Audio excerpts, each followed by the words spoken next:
Hi folks, something a little bit different today.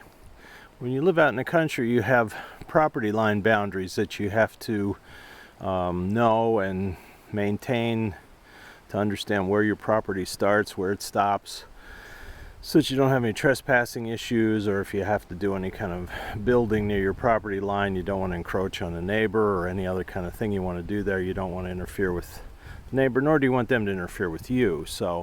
And I've had some of that in the past.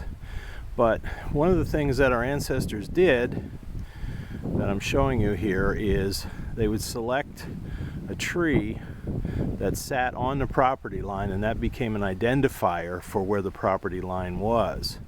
Now, this huge, and I mean huge, old, I'm still going here. It's right over top of me yet.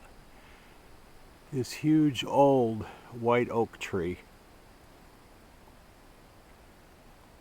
sits right along the roadway here, you can see.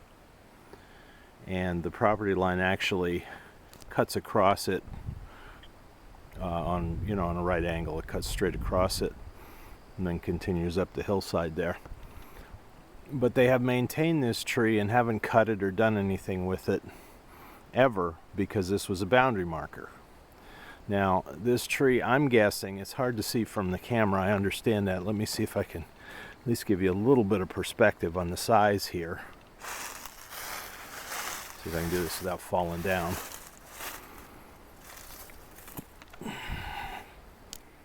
There's my foot against it. I'm sure this tree's at least a good 3.5 feet in diameter at the base, maybe 4 feet.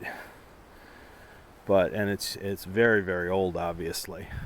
Got a hole in there where a branch broke off at one time.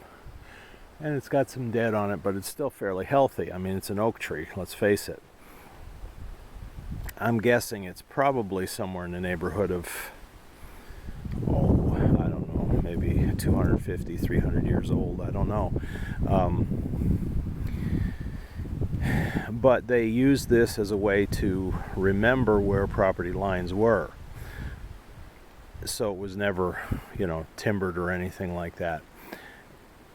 I appreciate having this here because it's a boundary marker for me, and I can tell other people, that's where the line is.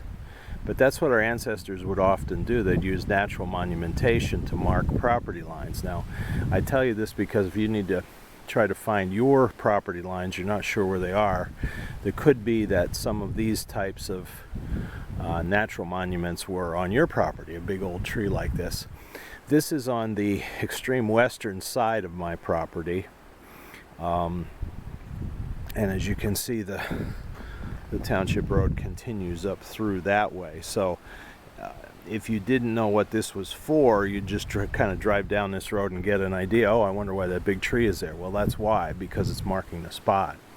I'm going to take you to another spot on close by. It's about a mile or so, about an air mile or so from here to what would have been the extreme northern boundary of my property. At least it was originally.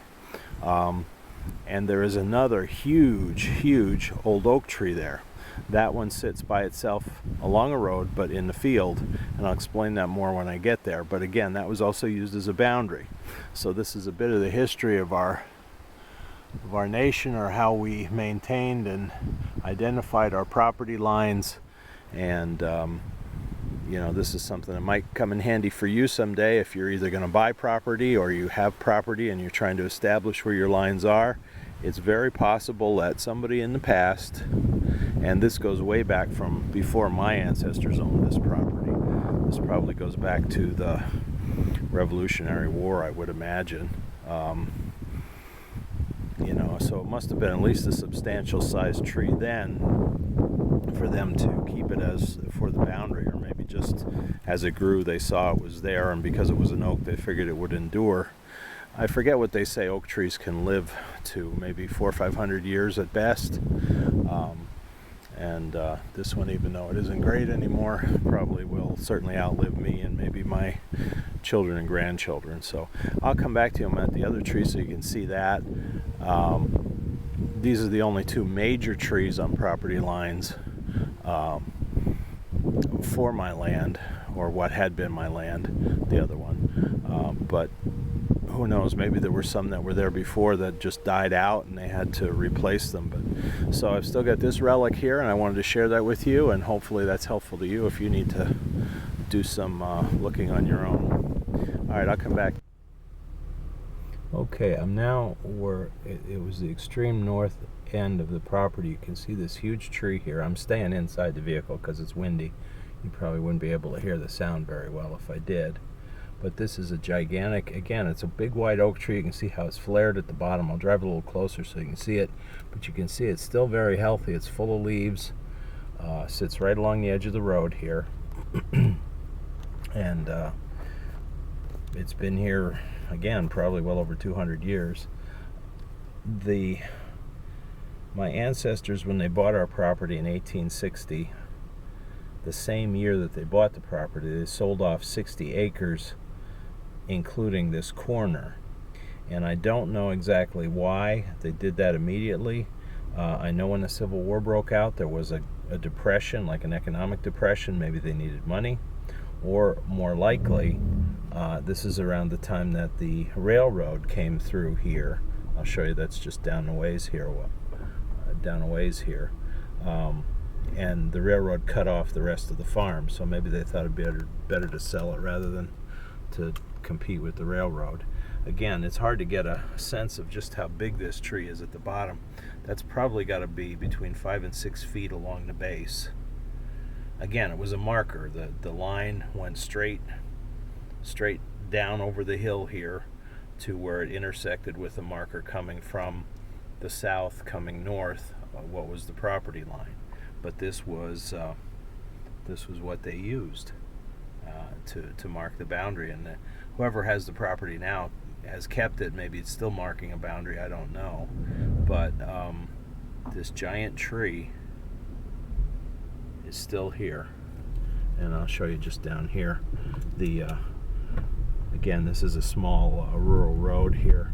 This you can see this is where the railroad came through, where they put the railroad through, and I don't know exactly when that was, if that was around the time of the Civil War or right after. I know there were railroads in this part of the country in the 1800s, even in the first half of the 1800s, but when this one came here, I don't know.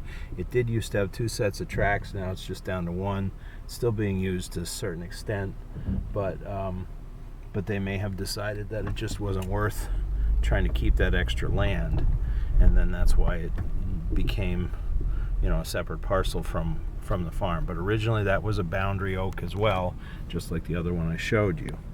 This is looking over through the rest of the property there. The other boundary oak, if you look on that distant hillside, if you go down over the back side of that, that would bring you to about where that other oak is located. All right, I won't try to hold you up any longer with this. I just want to show you that. Maybe you've got some similar interesting things on your property to mark your boundaries. But I got a car coming here. I don't want them to necessarily have to be on the video. Okay, so at any rate, thank you for watching. Thank you for liking, subscribing, supporting us as we live out in the country and do it on a shoestring.